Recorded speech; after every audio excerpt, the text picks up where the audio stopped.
Picture this: ancient civilizations, chiseled jawlines, Herculanean physiques. Cut to today's society where metrosexual and lumbersexual are words used on the daily. Welcome to this episode of Only Drama in the Building. I'm your host Clinton, and this Clark Kent lookalike is none other than Diego. You need to stop calling me things that I don't know what they mean. But I'm Diego, yes. On today's episode, we'll be talking about body image, what it means to be a modern day man, and how body image affects the psyche of men. So, Diego, how do you feel that body image perceptions have changed over time? Well, it's changed a lot during time. I remember when I was studying history at school, you would see the first civilizations having this, you forbid me to use the word fat, so I'm going to have to say these voluptuous figures. And then in the Greek times, people started to have abs and be all like... That's right, where they had to be like slimmer, fitter. They brought it around the Olympics, so everybody had to be naked and looking tidy. Yeah, so I think, it's changed during the years. And I think it's, a social perception, what it's to be beautiful. That's true. I feel it's very much based on society. And I think that social media especially influences things today. How do you feel that is reflected? Well, I think a lot of people don't realize that everything that you see in social media or even magazines, the television is curated, it's not real. There has been editing done. Yeah. And even if people understand, oh yes, I know that it's not real, your brain doesn't fully understand it. It's like you fully can't comprehend and appreciate it, right? That there's so much work that goes into social media and what's projected, but a projected image doesn't mean that that's reality. For me, I think that a lot of the perceptions for men especially are that we have to look like Thor or we've got to look like Superman. Why do we have to be this perfect image of muscle? That's a good question. That is a very good question. Mind you, it looks nice, but I don't think that it's necessarily the healthiest outlook for men. Oh, I think it can be healthy. Like everything else, it depends the ways you do to achieve it. That's true. Everything's healthy in moderation, as they say. Although that's not necessarily true either. So, Diego, one of the things that I know you wanted to bring up was you've recently been to the doctors.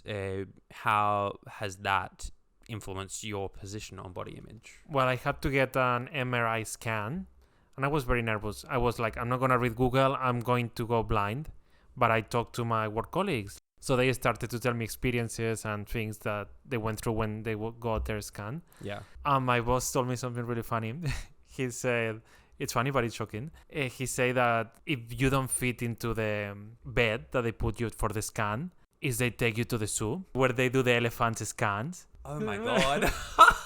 No, it's so bad. So horrible. It's so bad. So I was all concerned. First, I thought, come on, there has to be in between an elephant and you would imagine so. Bigger human, right? No, apparently there is not. So the option is, or you are skinny enough to fit there, or you go to the elephant bed. This actually reminds me of something because we went to a concert just yesterday, right? So there was a lady who was going to go through the ticket booth before me, and she's like, oh, you have to go in this line because you're a skinny person. I've got to take the disability section because us fat people can't fit through. And I was just like, oh, thank you. Like, I was really uncomfortable. Like, and I know that she wasn't trying to make me feel bad for being skinny, nor was she trying to make it out that, the world was revolving around the fact that she was a larger lady. But that specific wording that she used made me feel so uncomfortable because I was like, oh my gosh, like this lady's right. She can't fit through the normal gate just because of her size. And I'm not sure whether that's a healthy way for people to be building structures either. Yes, I guess it's difficult. It's, I don't know, you don't know what to do, but it's same on the planes. Like some people need to see it. How does that affect you mentally? Yeah, it does make life harder, but I guess on the opposite side of the spectrum as well is the idea of skinny shaming. Like we see that a lot of people, they say, oh, you can't say somebody's fat, you can't say somebody's fat, and yet it's okay to say to somebody, oh, you're too skinny. Yes, and that always makes me think of the Meghan Trainor song, those skinny bitches, but then she's talking about, oh, it's good to be you have to accept all the body types. Yeah. It's okay to be fat or big or whatever. But then in the same song, they are all these skinny bitches. Yeah. And I think, yes, skinny bitches also have feelings. Exactly. I actually remember at the time, like my best friend hated that song when it came out because of those exact words. She's like, I can't help that I'm thin. It's not my fault that my metabolism is faster. And that's the truth. Like, some people have faster metabolisms. Some people just can't put on weight. So that was happened to me as a teenager. I was eating like maybe 10 donuts per day and I still was like this. And people felt that it was normal to tell me, you look like a skeleton, you need to eat more. And I'm like, I cannot eat more. Like, honestly, like, I'm eating all the rubbish that I can find in the bakery. Yeah, I've had the same thing as well. Like, a few years ago when we were working out a lot, I lost quite a lot of weight. And then I saw family and friends and people would comment, oh, your head looks too big for your body and you don't look healthy.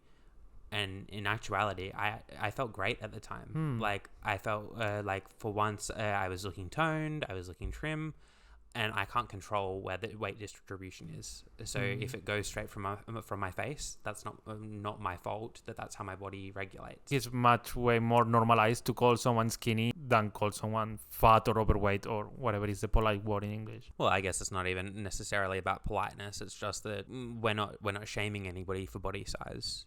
I think that people who fall into all different types of categories have body consciousness. One of the things that I was thinking of is when I was a child, we're told as men that we have to be tough and we have to be strong. Well, that helps us to develop this image where if you don't fall into those categories or you're not perhaps a sporty person or something like that, then you don't fit in. What's your perception on that? That we face challenges and we're expected to fit into some norm. But at the same time, it depends where you are living, how you take things. And yeah, when you're a kid, you don't realize that that's affecting you. In my case, a lot of the traumas that you could have as a child, I didn't realize that at the time. And now that I'm older, it's like, oh my God, this happened. Do you think that in your particular situation, was there any bullying or anything like that based around weight? No, because I was quite sporty, so I guess that protects you a bit. But at the same time, yes, I receive a lot of comments about being too skinny. Yeah. I've always fluctuated with my weight. The biggest that I ever was 90 kilos. I wasn't fit. I was quite unhealthy. And then I started just going for a walk and eating a healthier diet, reducing the amount of food that I was actually sort of having each time. And over the course of 3 years, I lost 20 kilos. So that was quite drastic, that people suddenly are like, oh my God, you look so different. I still remember bumping into a friend after a school had finished and she walked into me and she's like, oh my God, you're a triangle.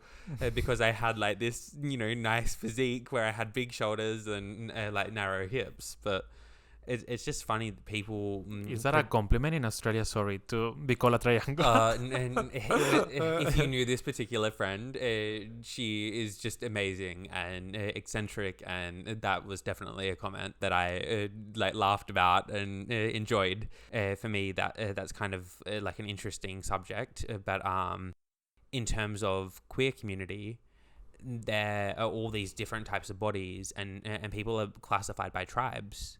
So there's like bears and otters and twinks where you're literally classified by the body shape that you are. I think that they say that it's all about acceptance, but I think that it actually further labels people, and I don't think that it's healthy. Well, I think it's actually good up to some extent, because then you know that you are in that tribe and you know that there are people like in that tribe. Yeah. So, I don't know. At the same time, I felt like in Spain, a lot of the most common tribe is like the typical super hot, super rib. The jocks. Yeah. Yeah. I had like so many problems going to specific parties because it's like I don't fit in. Like they look like Greek gods. It's true. And I'm here with my skinny arms that they look like noodles. And I have to pretend that I'm having fun when no. Yeah, when somebody else is looking like an Adonis next to you and you're kind of like, I just want to blend into the furniture. Yeah, like, please, let's go. That sort of brings me, like, just talking about, like, a Greek Adonis, typically body hair. You see all different people classified by body hair in the queer community as well. So what do you feel about body hair? I personally don't like body hair. A bit of body hair, like regular human, let's say. I don't mind. Okay, hold on. What is a regular human for you? Because you tell me I'm too hairy sometimes. Okay, no, we're talking about body image, so everyone, they can look whatever they want. Like, I'm not saying this. But if I have to be touching that body, I don't want a chimpanzee kind of vibe. The good thing is I'm not that hairy. So I don't get chimpanzee, but for me, it doesn't really bother me. Like, I don't particularly want somebody who has an overly excessive hairy back or anything like that. But I also think that it's all about maintaining what makes you comfortable. So a lot of men these days, in terms of metrosexuals, use manscaping. What's your perspective? Manscaping, you mean exactly what is it? Well, manscaping is anywhere on your body. Like, you could have tidy eyebrows, you could have trimmed chest, you could have trimmed pubic hair, your ass and the stuff. You could shave your ass, you could wax your ass, whatever floats your boat, really. People wax their asses? People wax their asses. That must be painful. Oh, actually, I think you did it. I have done that once before. I remember that time. So we were about to go to Spain, and I was like, I'm literally just going to go get a full body wax, and I'm going to go and be really, really tan because we're going in the Spanish summer. And that hurt like a bitch on Christmas Tuesday, and I will never, ever, ever have a full body wax again. And you think you got through that process because society put a pressure on you or something? I think I went through that process because you put a pressure on me because you're like, I don't like hairy. No. So then I get into Spain where everybody is literally pretty much hairy and it's completely normal. And I looked like the naked bloody mole rat. Like, yeah, no, you look like a baby. It was a bit weird. It was so weird. Because you got all red after. Well, it took me time to regulate my body temperature as well. So for the first 2 days, even though it was boiling outside, the cold air inside would make me have like these regulation issues. I mean, I think it was a shock for your body because you never done that before. It's true. And you are not maybe the top 10 hairiest men in the earth, but you had a lot of hair. So getting all of that removed, it was a shock. And I guess like waxing opens up the pores because it literally rips the hair out of them. So, ouch. Yeah, I don't know why you went through that option. Like, I would have used any other. I thought that it was going to be the worst on like my balls, and it's actually they're less painful down there than what it is for your chest hair because your chest hair is like deeper rooted. So it was like, it hurt so much. But what do you think about like what is a healthy body image for you? Like this crazy diet or the absolutely not diet at all. I think it might be not healthy. You need to be eating healthy and especially moving. I don't think you need to be running marathons or lifting 500 kilos, but you need to move. I think that's what, like, especially in majority of situations now, a lot of doctors are advocating for just movement. Like, you don't need to be sort of worried about these dieting fads and everything like that. It is literally just movement. If you can go for that 30-minute walk a day, go for that 30-minute walk. Go twice a day if you can. But you have to move to remain healthy. I guess one of my last questions before we head on to controversy time is, what is your ideal body? And does that differ from the body types that you prefer? Are you talking sexually or what are you talking about? You can answer that however you like. Well, I mean, sexually, yes, I have a type. Which is? Not the one that I married. Okay. It's probably true. No, I'm kidding. I like a defined body. Yeah. I also like a little bit of definition, but I'm not hung up on this whole concept of, you need to be ripped. So why does your Instagram shows otherwise? My Instagram feed shows houses. 1% houses, yes. It shows plants. 1% plants, yes. It shows dogs. 2% dogs. It's not 2% dogs. Yes. And it does show a little bit of ass. Yes, 95% ass. Yes, I agree. Not 95%. Hey, Clinton. Okay. Never mind though. That leads us on to controversy time. Controversy time. The first controversial opinion we got, they said, some behavior as labeled as creepy if you are ugly. If you are beautiful or hot, those behaviors are okay and overlooked. That is true. Like, when somebody is deemed physically attractive, they can seem to get away with a lot more. I think it's 100% truth. If Chris Hemsworth asked you your phone numbers and called you pretty out of nowhere, the number of complaints that he would receive, are gonna be very different if someone that looks like this and all dirty and whatever is asking for your phone number and calls you beautiful in the middle of the night. So the next person's view was that they are only attracted to Asian people. Does that make them a racist? I think it's okay to have sexual preferences. I think they should be separated from like regular preferences as long as you respect people. Yeah. For example, I might not be attracted to people with blonde hair, I think it's okay. Yeah, for example, like you might have an attraction to somebody on a sexual level, or you might find somebody beautiful, but then also not find them sexually attractive. So I think that, yeah, it's okay to have your preferences so long as you're respectful to everybody. And what would be the third and final thing on today's agenda? The last answer that we have says, the size of the eggplant matters. Oof, well, that one could go downhill very quickly. Yes, it does, but for me, it's like people need to know how to use the body that they've got and enjoy things by communicating with their partner. Yeah, I think there are some minimums, but it matters. So you're a size queen.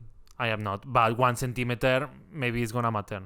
I'm sorry for people that are in that situation. You have to be more creative in other aspects. I think that in the gay community as well, there is more of an emphasis on size as well. Like, do you think that that's just because we have impossible beauty standards, or people just like, penis? People just like penis.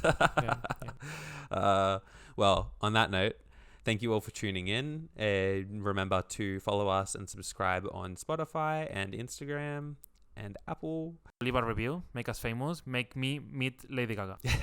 Yes. Thanks for tuning in, guys. We'll see you next time. See ya.